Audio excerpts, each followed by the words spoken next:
Halo, sahabat disabilitas dimanapun saudara berada, ya. Saya berdoa supaya semua sehat, gitu ya, semangat, ya. Kabarnya hari ini banyak yang batuk, banyak yang flu. Tolong tetap jaga kesehatan, ya. Istirahat yang cukup, makan yang cukup, ya. Oke. Di video kali ini saya akan bicara terkait dengan sikap dan keterampilan konselor pastoral, ya. Oke, ada beberapa orang yang menempatkan sikap dan keterampilan itu sama dengan istilah teknik dalam konselor, ya, atau teknik dalam konseling pastoral, ya. Oke, tetapi ada pula yang menempatkan sikap dan keterampilan itu beda, ya. Saya lebih sepakat untuk membedakan sikap itu sesuatu yang bersifat internal, ya, sesuatu yang bersifat self image, ya, citra diri, berbeda dengan keterampilan. Ini sesuatu yang bersifat eksternal, bagaimana kemudian konselor itu bereaksi ketika menjumpai atau bertemu dengan konseli, ya. Jadi keterampilan ini sebetulnya adalah perwujudan dari sikap, ya. Oke, langsung saja, ya. Nah, saya akan mengawali dengan ini. Apa itu konselor pastoral?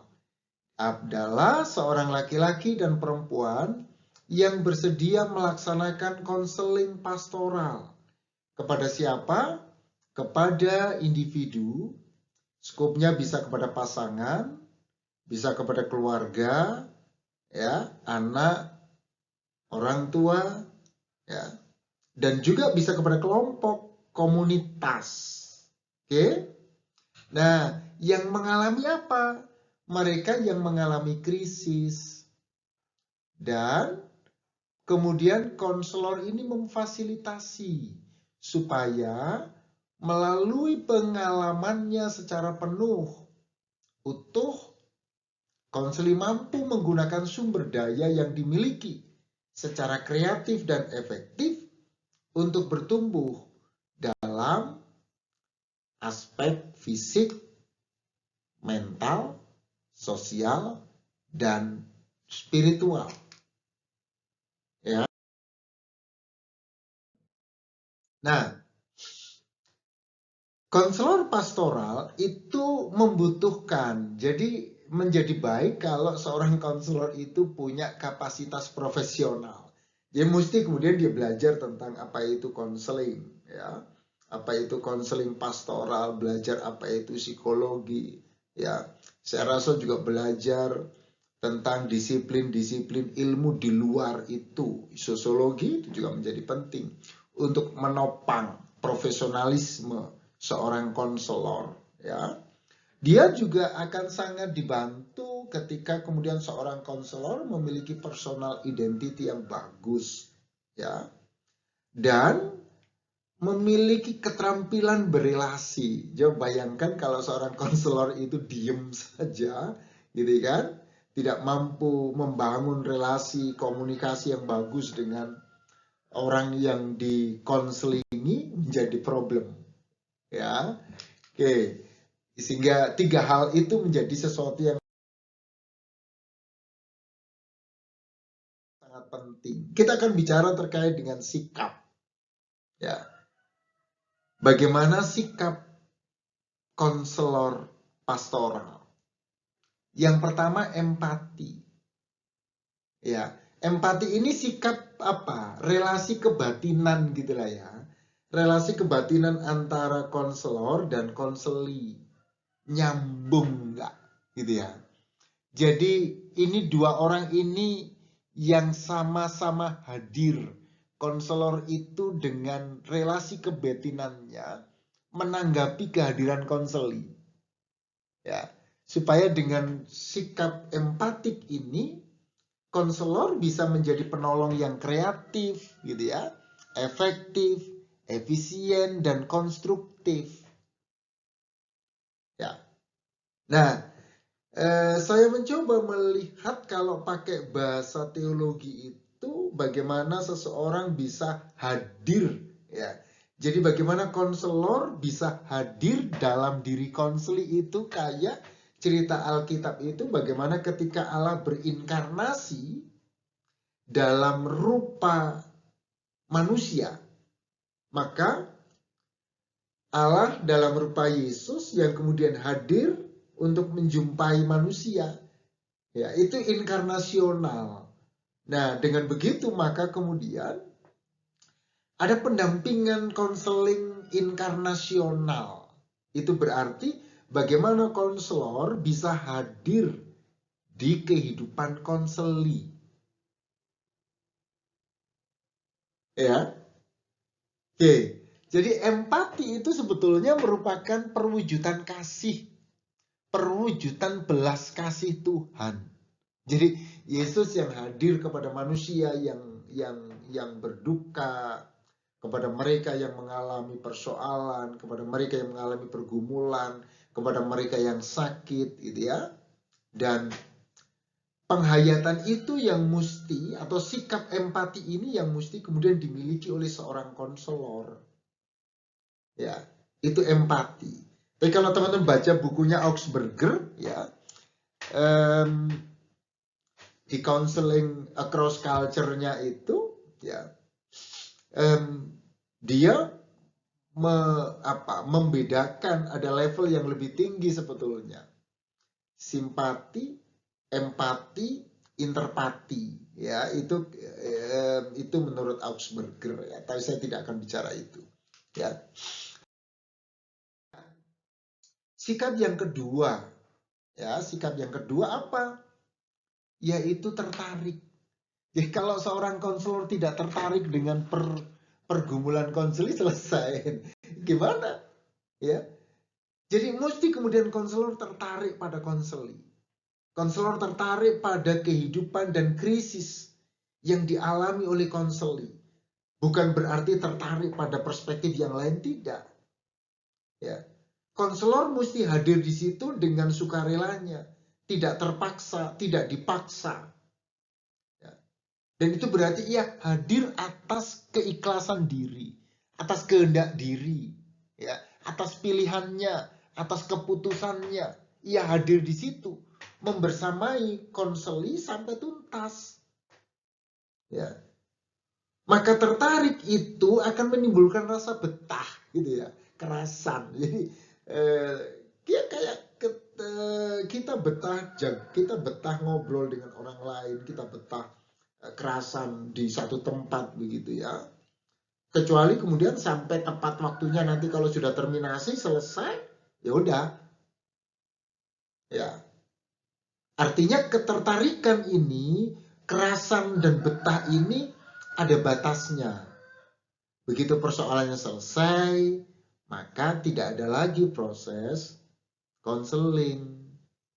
Ya, kecuali kemudian ada tindak lanjut, ya. Oke. Yang ketiga, ya. Yang ketiga, percaya pada proses. Ya, ingat apa yang dipikirkan oleh Kubler-Ross, ya. Jadi ada kalanya ketika seseorang mengalami problem yang sangat pelik begitu, ia mengalami proses ini, ya. Meskipun pada berikutnya Kubler-Ross merevisi, ya, karena bisa saja kemudian fase ini tidak selalu berurutan, karena akan sangat ditentukan oleh kemampuan coping diri seseorang. Ada yang dari Daniel mungkin langsung bargaining gitu ya. Ada yang dari Daniel langsung bisa menerima gitu. Artinya proses itu mesti terjadi. Nah, konselor tidak boleh memotong proses itu. Ya.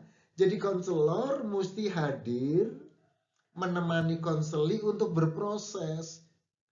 Ya. Jadi kita nggak bisa mempercepat, memperlambat misalnya. Ya, itu mengapa seringkali kalau di jemaat, kalau di gereja saya selalu mengatakan bahwa proses konseling itu jangan berorientasi pada hasil. Ya, jangan oke supaya cepat selesai persoalannya. Oh, enggak bisa. Saya pernah melakukan proses katekisasi, kalau boleh saya menyampaikan itu bisa 2 tahun. Kenapa? Karena proses. Ya, oh pasti orang mengatakan terlalu lama. Iya, terlalu lama. Tetapi bagaimana kalau kemudian secara pribadi seseorang itu belum menyampaikan, belum mengungkapkan, dan belum merasa selesai dengan persoalannya, ya, maka proses itu mesti kita jaga ritme ini, ya, oke, ya. Jadi sikap yang berikutnya adalah percaya kepada proses, ya. Kita lanjutkan, terbuka, ya. Sikap terbuka ini penting dimiliki oleh seorang konselor, ya.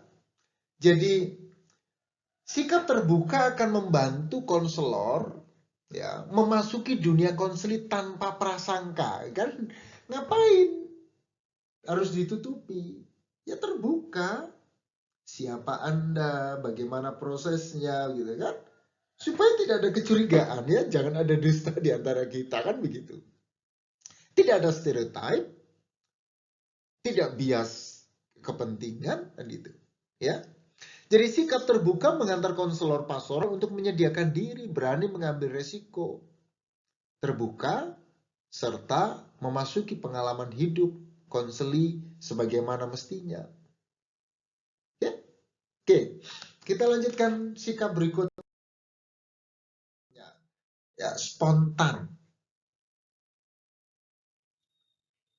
Dengan sikap spontan, jadi konselor itu mesti memiliki sikap ini, ya, karena kita artinya dengan sikap spontan itu kita bisa dengan cepat, tepat memasuki dan mengikuti dinamika yang dialami oleh konseli. Spontan itu membantu konselor untuk siap sedia, gitu ya. Jadi mesti siap sedia, ya, cepat untuk merespon, ya, merespon apa namanya spontan itu. Beberapa waktu yang lalu di kelas saya ada yang pingsan, kemudian ada teman asdos yang langsung dengan begitu spontannya tanpa babi bu begitu, kemudian langsung pingsan itu diangkat, gitu kan. Sikap spontan, ya. Jadi spontan ini mendorong konselor pastoral untuk secara bebas nih menanggapi pengalaman hidup konseli. Tidak perlu dipikir lama Anda, ya. Begitu konselor menangis, begitu konseli menangis karena dia cerita beban persoalannya, kenapa nggak kemudian kita ambilkan tisu, gitu kan? Kita ambilkan tisu, kita berikan, ya. Itu sikap spontan, ya. Oke, kita lanjutkan, tulus hati, ya. Jadi ini penting nih. Jadi jangan pura-pura. Ya, sikap tulus dapat disebut juga dengan sikap otentik, orisinil, gitu lah ya. Jangan pura-pura, pura-pura baik, pura-pura perhatian, gitu kan. Dan ini mendorong konselor untuk jujur, menyadari dirinya, gitu kan. Jujur terhadap dirinya, jujur dan realistis, ya. Satu waktu misalnya ketika saya mengalami apa namanya melakukan proses pendampingan pastoral dan saya merasa ini perlu dirujuk, ya, saya otentik, artinya realistis untuk mengatakan sebaiknya ini dirujuk deh, ya. Ibu ini dibawa saja ke psikiatri karena dia butuh penenang, ya. Saya sebagai pendeta yang memainkan peran atau memainkan fungsi konselor tidak mempunyai kapasitas untuk memberikan resep, maka dirujuk, ya. Oke, sikap tulus ini diharapkan ya. Jadi kalau konselornya tulus, ini menjadi role model gitu loh. Ya dah. Jadi konselornya menjadi model konseli. Oh, dia jujur. Maka konseli mulai jujur, ya kan? Mulai ngomong apa adanya dan saya pikir itu baik untuk perkembangan proses konseling yang akan dilakukan, ya. Nah, setelah tulus tadi itu, maka selanjutnya kenali diri. Konselor itu mesti sadar diri. Dia bukan Superman, bukan Superwoman, ya, bukan. Tapi dia mesti sadar diri akan siapa dirinya, siapa saya, ya, apa yang telah dilakukan, apa yang sedang dikerjakan hari ini, apa yang akan dilakukan, apakah kemudian proses itu berguna atau tidak, baik untuk dirinya maupun untuk yang ditolong. Ya, sadar akan kemampuan dirinya, karena itu menjadi sangat penting. Ini berkaitan dengan otentisitas tadi itu. Sadar diri dan kenali diri sendiri akan membantu konselor pastoral untuk menumbuhkan dirinya. Dan itu berarti dia tidak akan bersikap manipulatif. Ya, jadi sikap yang sadar diri saya pikir akan membantu konselor untuk terus bertumbuh. Yang berikutnya otonom. Jadi diri sendiri, bebas. Kalau sudah otonom tidak tertekan, ya, tidak memenuhi pesanan gitu kan.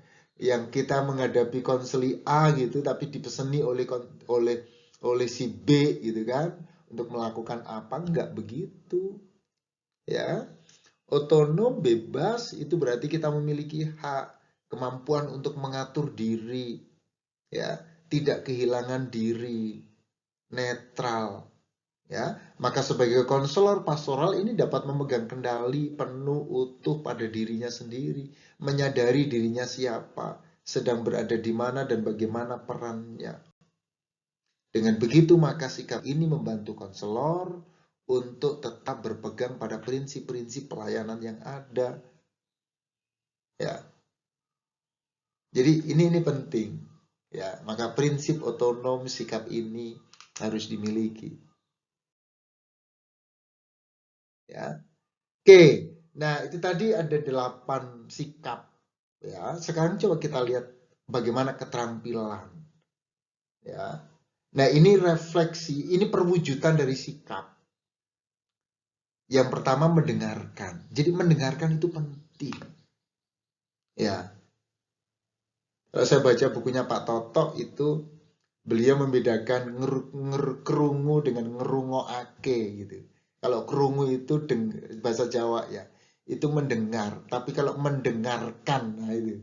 Kalau mendengarkan itu beda dengan to hear sama to listen to apa begitu ya. Artinya ada aktivitas, ada keseriusan, ada kesungguhan hati. Ya, dengan memanfaatkan seluruh potensi diri. Ya, mendengarkan itu maknanya luas. Dan keterampilan mendengarkan ini merupakan perwujudan dari sikap empati.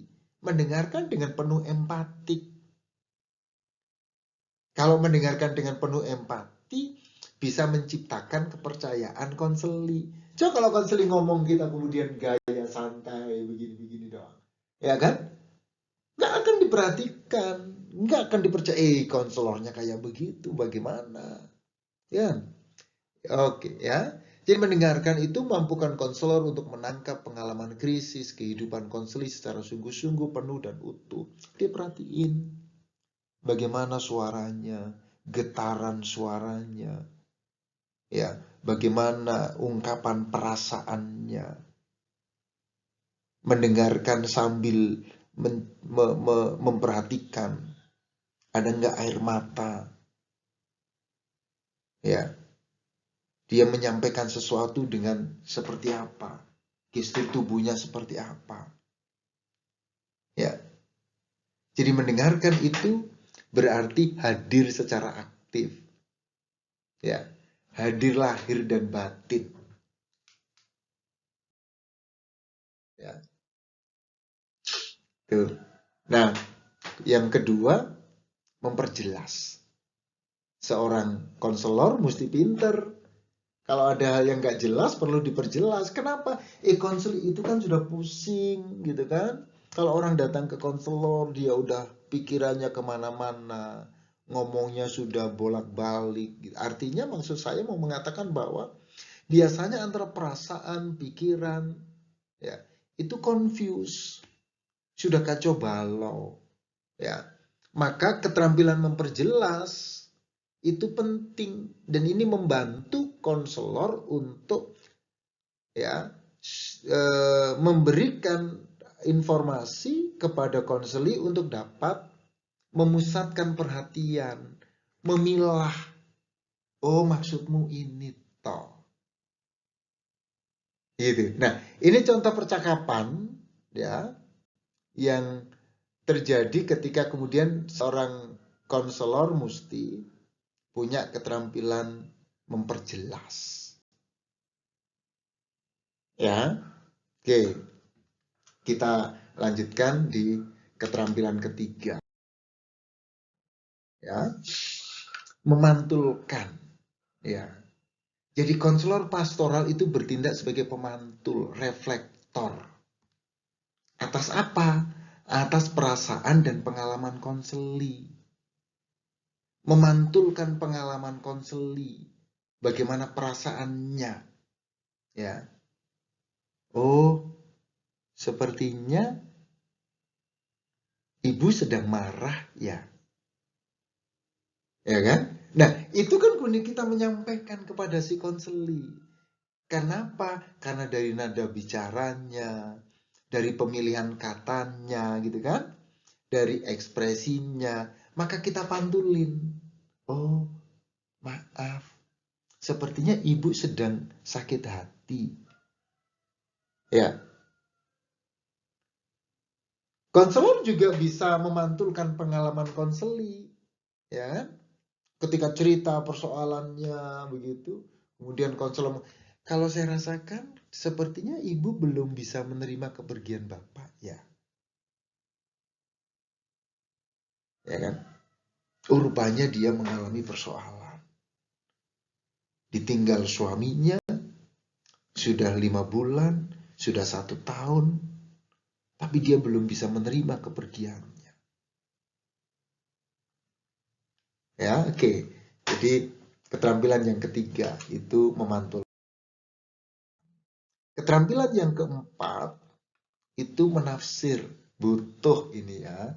Jadi tolong diperhatikan, butuh penafsiran. Ya, keterampilan ini diartikan untuk menolong konseli untuk menghayati krisis kehidupannya secara baru.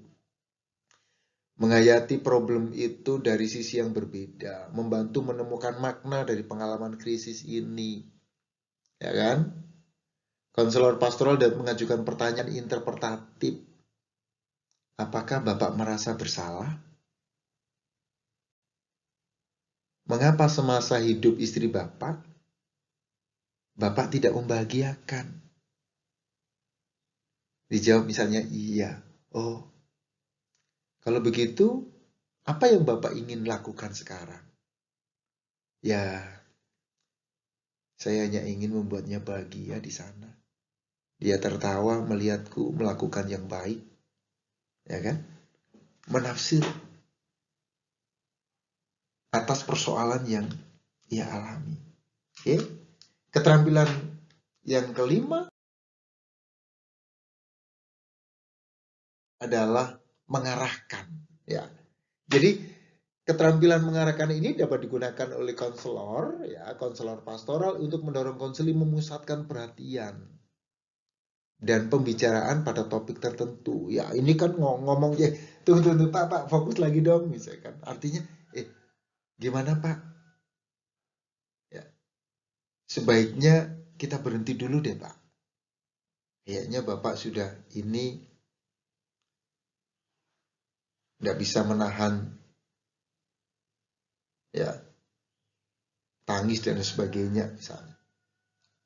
Jadi kadangkala ada cukup banyak cerita, semuanya dikeluarkan, gitu kan? Tapi kemudian nggak fokus, gitu, nggak fokus pada problem yang dialami. Ya, ada yang membedakan keterampilan mengarahkan ini menjadi dua, mengarahkan secara langsung dan tidak langsung. Misalnya secara langsung, misalnya ya. Sekarang coba ceritakan yang secara langsung. Sekarang coba ceritakan deh bagaimana kejadian malam itu yang dialami oleh pasangan Anda, misalnya. Atau secara tidak langsung, sebaiknya pertemuan hari ini kita cukupkan aja deh. Ya, kenapa? Karena dia diem lama, gak bisa ngomong, hening. Ya, maka sebaiknya oke. Nah, ya itu mengarahkan. Ya, oke. Keterampilan yang ke-7, yang ke-6 maksud saya, menantang. Nah, ini penting. Ya, dia mengatakan mengkonfrontasi, menantang. Dipakai oleh konselor pastoral untuk mendorong dan menggugah keberanian konseli, mengungkapkan pergolakan batinnya. Ya, misalnya, ini menantang nih. Kita ini sudah 5 kali loh ketemu. Kita udah ngomong, kita udah menyiapkan waktu cukup lama. Tapi saya tidak melihat ada kemajuan. Bagaimana menurut Bapak? Kan? Jadi saya melihat kita ini mutar-mutar doang. Tapi bagaimana perasaan Anda? Benarkah begitu? Ya kan? Jadi ini keterampilan. Satu contoh misalnya, satu waktu saya menolong seorang bapak yang konflik dengan istri, ya, dan kemudian kami berhasil, artinya saya mencoba untuk mendamaikan mereka. Si istri tidak mau mendekat pada suami. Setelah kami ngobrol cukup panjang, dan istri saya persilahkan duduk di samping suami. Cukup lama sebetulnya istri nggak mau dan selalu menjaga jarak. Meskipun apapun yang dilakukan oleh suami, ya, tapi kemudian saya menantang istri, ibu, yuk berjabatan tangan, peluk suami ibu. Mari Pak, pegang tangan ibu Pak, peluk Pak. Dan ketika mereka bisa, ternyata bisa. Mereka berpegangan tangan dan berpelukan, mereka berdamai. Ya. Jadi itu. Dan itu terjadi dalam pengalaman pelayanan saya. Nah, ada beberapa sikap dan keterampilan dalam konseling pastoral, ya. Ini yang harus dimiliki oleh konselor pastoral. Kalau teman-teman, Anda semua masih menemukan sikap apa yang belum, keterampilan apa yang belum saya sebutkan, ya, tolong dituliskan. Ya, tolong dituliskan di kolom chat. Dan saya akan sangat berterima kasih atas itu semua. Ya. Oke, terima kasih. Sampai ketemu di video-video saya selanjutnya. Tetap jaga kesehatan dan Tuhan memberkati.